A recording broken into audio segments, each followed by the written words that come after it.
வணக்கம். இன்றைய மாவட்ட செய்திகள்.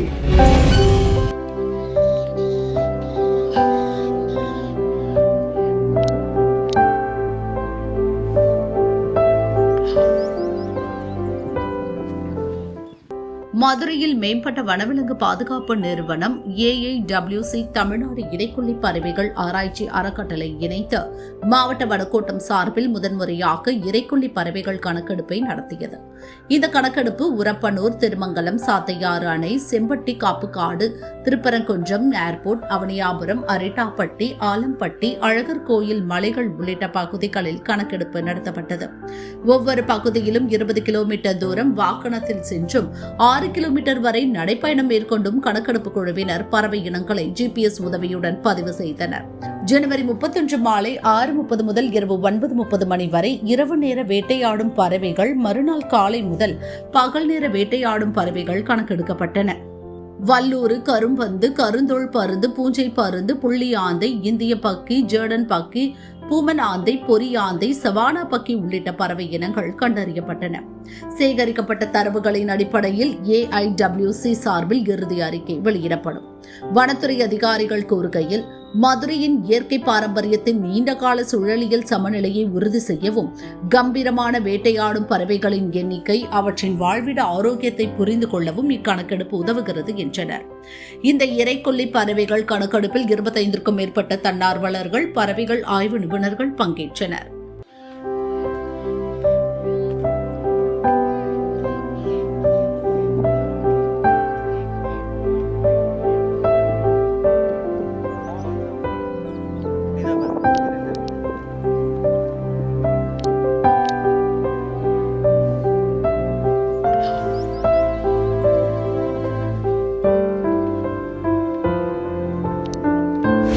மத்திய கடல் மீன்வள ஆராய்ச்சி நிலையம் 1947ஆம் ஆண்டு துவங்கப்பட்டதை முன்னிட்டு பிப்ரவரி 3ஆம் தேதி மத்திய கடல் மீன்வள ஆராய்ச்சி நிலைய நிறுவன தினமாக ஆண்டுதோறும் கொண்டாடப்படுகிறது. அதன் ஒரு பகுதியாக தூத்துக்குடி கடற்கரை சாலையில் அமைந்துள்ள மத்திய கடல் மீன்வள ஆராய்ச்சி நிலையத்தை பார்வையிட பள்ளி மாணவ மாணவிகளுக்கு அனுமதி அளிக்கப்பட்டது.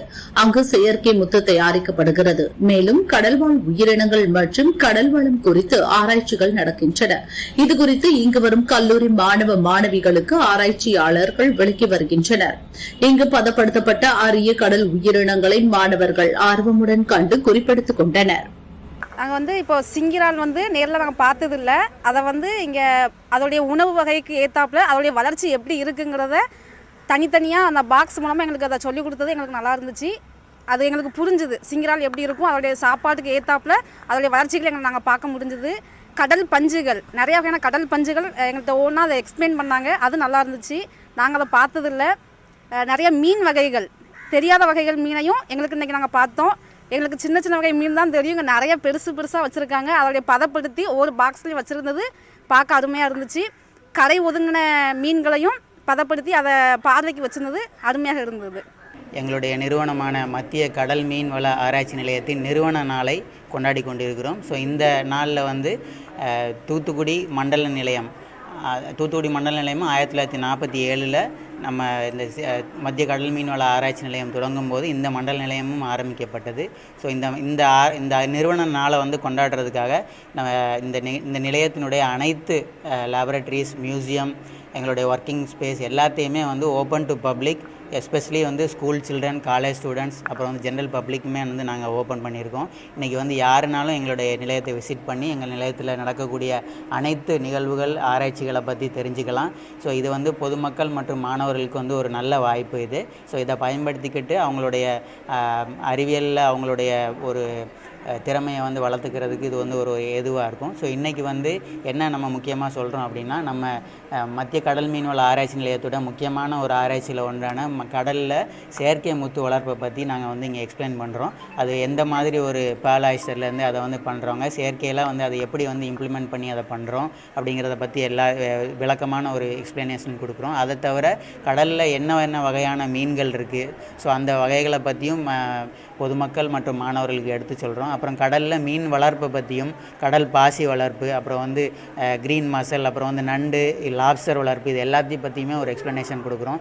இது வந்து இந்த மீன் வளர்ப்பு மட்டும் இல்லாமல் கடல் வந்து நமக்கு வாழ்க்கையில் எவ்வளோ வந்து ஒரு முக்கியம். ஸோ கடல் அதனுடைய ஈகோசிஸ்டத்தை வந்து பேணி காப்பது நம்மளுடைய பிற்கால சந்ததியினருக்கும் அதை வந்து எடுத்து சொல்லணும், அதை வந்து எடுத்துகிட்டு போகணும், அதை வந்து எப்படி வந்து நம்ம வந்து அழியாமல் பாதுகாக்கணும், கடல் மாசுபாடை வந்து எப்படி நம்ம தவிர்க்கணும், இந்த மாதிரி பல விஷயங்களை வந்து மாணவர்களுக்கு நம்ம எடுத்து கூறிகிட்டு இருக்கோம். அந்த செயற்கை முத்து வளர்ப்பு அப்படிங்கிறது வந்து கடல் முத்துலேயும் நம்ம பண்ணியிருக்கிறோம், ஃப்ரெஷ் வாட்டர் பேல்லையுமே பண்ணிகிட்ருக்குறோம். ஃப்ரெஷ் வாட்டர் பேல் அதாவது நன்னீரில் வளர்க்கக்கூடிய முத்துகள் தான் வந்து இப்போ ரொம்ப ஃபேமஸாக இருக்குது. ஈவன் தோ இந்த கடல்லேருந்து வளர்க்கக்கூடிய முத்து தான் முதல்ல நம்ம பண்ண ஆரம்பிச்சது. ஸோ இதிலேருந்து வந்த ஒரு டெக்னாலஜி தான் ஃப்ரெஷ் வாட்டரில் வளர்க்குறாங்க. இப்போ நன்னீர் வளர்ப்புங்கிறது வந்து மக்களுக்கு ரொம்ப ஈஸியாக இருக்கனால அதை வந்து எல்லாருமே பிக்கப் பண்ணி அதில் வந்து நிறைய பண்ணிகிட்ருக்காங்க. கடல் வந்து ஒன்லி கடல் சார்ந்த பகுதிகளில் மட்டும் பண்ண முடியும் அப்படிங்கிற ஒரு இதனால் வந்து இது அவ்வளோ தூரம் இன்னும் போகலை. அதை வந்து முன்னேற்றம் எடுத்துகிட்டு போகணுங்கிறது தான் CMFROடைய ஒரு முக்கியமான அம்சம். அதை நாங்கள் தொடர்ந்து பண்ணிக்கிட்டே இருப்போம். இந்தியா மற்றும் ரஷ்ய நாடுகளுக்கு இடையிலான நீண்ட நாள் நல்லுறவு மற்றும் கலாச்சார பரிமாற்றத்தை வலுப்படுத்தும் வகையில் ரஷ்ய நடன விழா புதுச்சேரி கடற்கரை சாலை காந்தி திடலில் நேற்று மாலை நடைபெற்றது.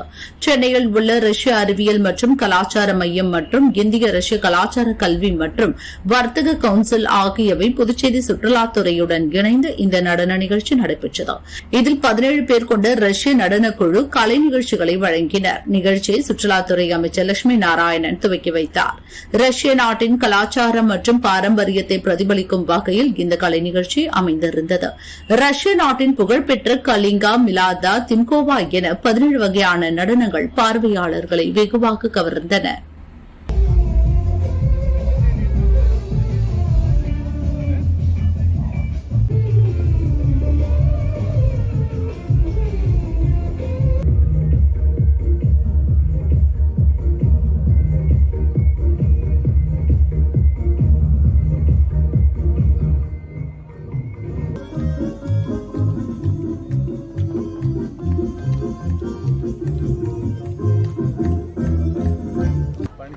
ரஷ்யன் பாலே டான்ஸ் குழுவினர்கள் வந்திருக்கிறார்கள். சுற்றுலாத்துறை அவருடைய வரவேற்கிறது. புதுச்சேரியில் முதன்முறையாக இந்த பாலே டான்ஸ் நடக்க இருக்கின்றது. சென்னையில் இருக்கிற நம்முடைய ரஷ்ய கலாச்சார தூதரகம் இந்த ஏற்பாட்டை கலைஞர்களை ரஷ்யாவிலிருந்து அழைத்து வந்து புதுச்சேரிக்கு இந்த நடன நிகழ்ச்சியை நடத்தி கொண்டிருக்கிறார்கள். அதனுடைய துணைத் தலைவர் மிஸ்டர் அலெக்சாண்டர் இங்கே வந்திருக்கிறார். 16 கலைஞர்கள் புதுச்சேரிக்கு வந்திருக்கிறார். சென்னையிலே பல இடங்களில் நடத்தியிருக்கிறார்கள்.